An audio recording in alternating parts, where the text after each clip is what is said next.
Okay, Vlogmas day 3. I'm at the airport. I'm very tired. I would like a nap and a very large salad, preferably in that order. Yeah, so my flight boards really soon. I'm watching the screens, whatever, for my gate. And then I'm gonna board a plane and I'm gonna go back to London. And then I have to catch 2 trains and then walk back home. So, yeah. And then when I get home, I have some work to do. But hopefully I'll be able to show you a little bit of knitting on the plane. If it's not too crowded, it'll probably be too crowded.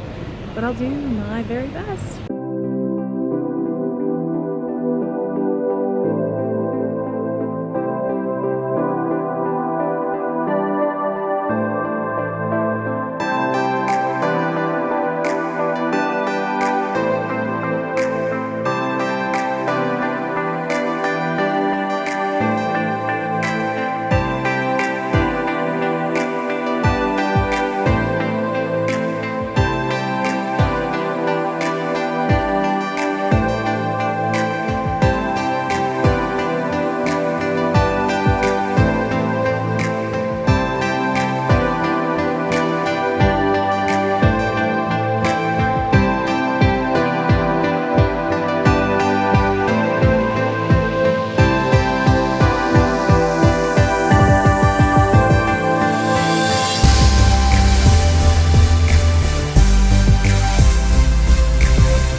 Folks for a minute while my kettle is boiling. Not totally sure if you can hear that or not. As you can see, I am now home. I have showered, I have changed. I have my big, scrumpy, comfy, ugly, plaid, lined thing. Because it's a lot colder here than it was in Barcelona, that's for sure. You know, traveling, specifically air travel, it's just the worst. And I feel like such a baby whining because my flight was, I don't know, when we were actually in the air, the flight was what, like, I don't know, an hour and 45 minutes? It's nothing. It's nothing!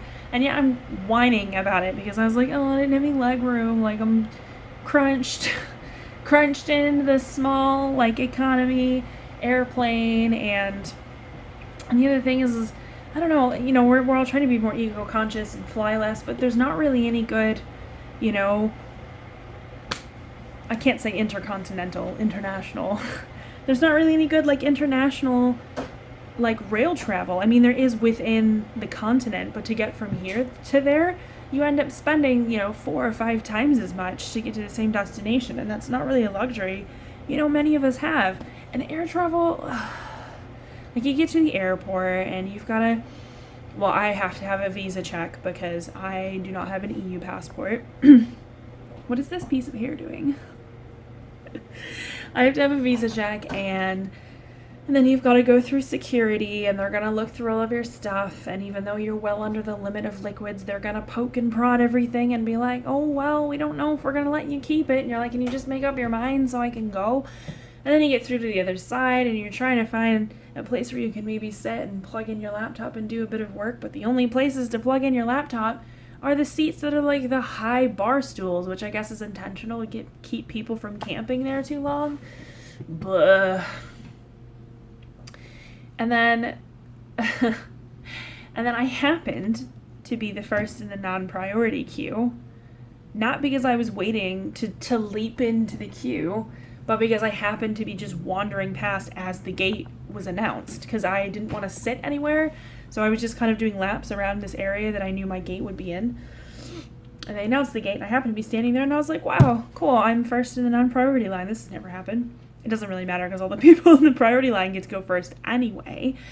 But so I'm standing there, and then this guy was in the priority line, and they said, no, you have a non-priority ticket.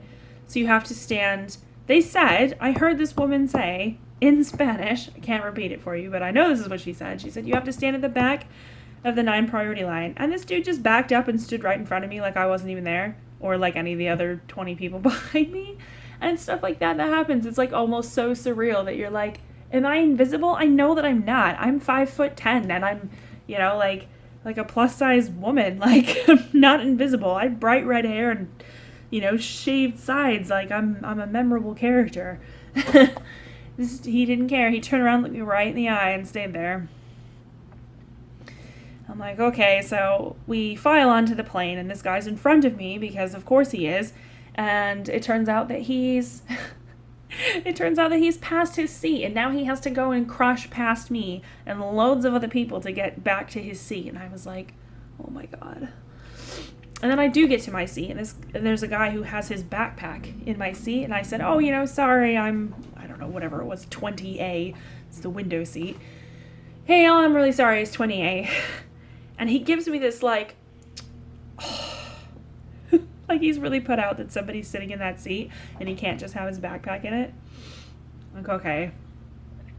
So obviously these flights, they have no leg room and stuff, which the taller you are, the suckier it is. So I'm like doing these like weird like sitting gymnastics to try and keep my legs from going to sleep and failing. And I've got my audiobook, and I did a little bit of knitting, and I knit for probably 3/4 of the plane flight, and it's like you can't really sleep. And then after we land, I'm not somebody who jumps up right away as soon as the plane lands. Because I know that there's people that do it because they have connections, like they have tight connections they have to make.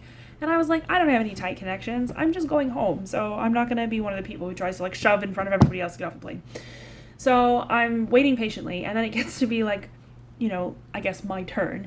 And I'm going to go like grab my backpack and like go into the aisle. And this guy literally puts his arm across the seat to keep me from going into the aisle, so that like this younger, prettier girl and her friend can go by. And I was like, maybe it was a coincidence, but I don't know. There was a lot of weird stuff that happened today that I was like, I'm not in the mood for this. Anyway, and then you get on the train, and then you have to change it on another train, and then you have to walk home from the station. And by the time you get home, you're just like, I'm just going to sit in the bedroom and I'm going to cry for a while just to get it out of my system. And again, I feel like a huge baby, because my friend and her brother have like a mega much longer journey to get home back in Chicago. I think they had a connecting flight in Switzerland, and then they've got 10 hours from there. So like me and my paltry less than 2-hour flight, and I'm whining. Big baby. I'm a big baby. I realize this. I have been on longer flights, obviously. I had to get here, didn't I? I don't know. I'm going to stop talking because my kettle wasn't boiling a few minutes ago. It doesn't take this long for a kettle to boil. I'm going to make myself some tea, and then I literally have to jump straight into work now that I am showered and I am changed and I've recorded this. I need to jump straight into catching up on admin. I was only gone for a weekend, but it doesn't matter. I have to catch up on admin, and I've got a bunch of yarn that needs to be dyed. So I'm just going to jump straight in, and then I will hopefully edit this later, and maybe something exciting will happen that I can record for you. But other than that, it's going to be me complaining about air travel. Basically, too long, don't read. We need subsidized rail travel that travels back and forth between here and the continent, because as of right now, it's not economically sustainable for the large majority of people to get there via trains, which we're trying to promote as a more sustainable method of travel.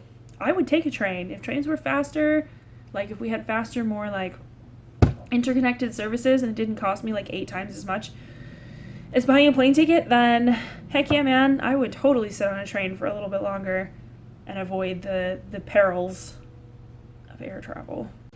All right, so I did the absolutely must get done work, and then I thought I'm just gonna like close my eyes for like 20 minutes, and now it's 2-3 hours later, and I've woken from a death nap. You know, the kind where you wake up and you don't know what day it is and you feel really disoriented, and yeah. So as you can tell, I look a little bit. So my lovely wife is busying herself making me some dinner in the background, which is very nice. And I'm just gonna go ahead and I'm gonna edit this, and I'm gonna put it together, and I'll post it, because I seriously doubt anything interesting is gonna be happening for the rest of the day. And if it does, I'll just put it in tomorrow. But no, the rest of my day, I plan to... Oh my gosh, it's after 8. I thought it was only after 7. Right. So, the rest of my evening, I'm gonna edit this. I'm gonna put it up. And then I'm gonna watch a show with a friend and do some knitting, and get a little more caught up on things. So, yeah, I don't know. I hope this is kind of it's boring, but come back tomorrow. I don't actually know what I have planned for tomorrow, so we'll just have to see. Alright. Farewell. See you tomorrow.